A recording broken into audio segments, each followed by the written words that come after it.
All right, it's our final segment of the dog portion of the show here on the Screen Team on today's Talk KWOC, brought to you by Whitworth Gift Chest Jewelers, where Walmart is next door to us, Fearless Social, and also Poplar Bluff Drywall.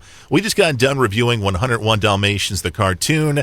Now we're going to review the live-action film. This movie came out in 1996, a good 30 years after the cartoon came out, and it's a basic storyline, basic premise. You've got the two lovebirds. You got Pongo and Purdy. I was going to say Petrie again. Thanks for saying that to me. And then you got Cruella de Vil, who wants to make a puppy coat, basically. Right, guys? Mm-hmm. So you got to see this in theaters, right, Jenna? Yes. And obviously this film has a very personal connection to you. Matt, did you get to see this in theaters? I did, yeah. And this movie came out in 96. Yes. Mm-hmm. So this is 20 years ago now, as of this recording. It is. Wow, it is. Yeah, so we're talking about over 50 years Yeah, I from was the an original. infant when that movie came out, right? Nice It was try, 20 years ago. So this one doesn't have quite the charm that the cartoon does. Mm-hmm. Just getting that out of the way. Mm-hmm. However, what they do a very good job of is they have a cast that resembles the cartoon, characters very well. Jeff Daniels is great as Roger. Mm-hmm. At least he was a good choice. I don't think the script was well enough to work in their favor. Mm-hmm. I forget her name, but Richardson. She is Jolie Richardson. Jolie Richardson. Thank you.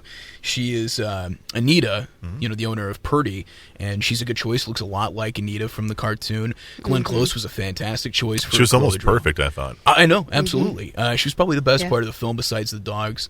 If you've seen Fatal Attraction, you know that she can play Psycho very well. Yes. And Hugh Laurie, Dr. House, and Ron Weasley's dad from Harry Potter play Horace and Jasper. So they did a great job of casting. Even the nanny looked a lot like the nanny from the movie, from the animated short. So it's not a good movie. I don't think. It's more for nostalgia for us. If you compare it to the cartoon, I don't think there's really any comparison, honestly. And they don't have enough time for the depth with the dogs in this movie to really get to know them and their characters, because there is no internal monologue for them like there is for Homeward Bound. Right. If they would have done it more in the style of Homeward Bound, I think they would have had a lasting film that would be more on par with the original. But as it stands, it's just a pretty cool, faithful adaptation. Very similar plot point, but instead of Roger being a jazz musician and songwriter, he designs video games. Did you think that was cool?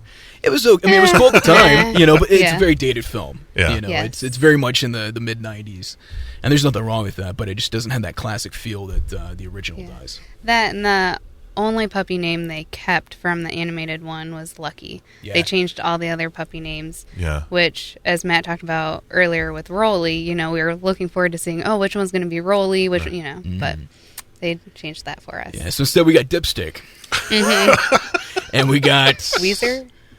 That's right. Wizard. Because nothing's going to make kids laugh than Right. Yeah, and again, not to dog this movie. I'm sorry, that was a bit rough. But keep going, man. This is awesome. I think that's about it for right now. They come to me; I don't find them. The original had just had so much more depth to it. We found Easter eggs when they're doing the barking chain to find the puppies in the first one. We saw cartoon stills of Lady and the Tramp and some of the other dogs from Lady and the Tramp, which came out a few years before this one did. And so it was just pretty cool to see the same animated cells that they had used from other from previous Disney films. Yeah. Mm-hmm. And just a lot of little things like that they've crammed in. They had great cartoons like Guess My Crime was one of the shows that they loved to watch, or Avenger, whatever the dog was. Yeah. It was like Rin Tin Tin. Yeah. And Canine Crispies with their ridiculously catchy... Canine Crunchies. Canine Crunchies, I'm sorry. Canine Crunchies. Yeah, with one of the best jingles ever. So, yes. Again, just more depth to the original. It felt like you're invited in this little Disney world, whereas the other one, they were, I guess, too much in the shadow of the original. But one thing that they did that I can give credit for is that it was one of the first Disney live-action adaptations from one of their animated classics. Because we have that now with Maleficent and they're Sleeping doing Beauty. more than that, man. Right. They're Jungle They're Book totally coming redoing out. some of the movie stories. Yeah. And I'm not completely against it when they do it well. I thought Cinderella was a great job, probably the best they've done so far. Yeah, guys. I mean, they're going full hardcore with this. Cinderella, you just mentioned. Right. They're going to be doing Beauty and the Beast next year with Emma Watson as Belle. Okay. They're also going to be doing. They're doing a live action Dumbo, and Tim Burton's supposed to be.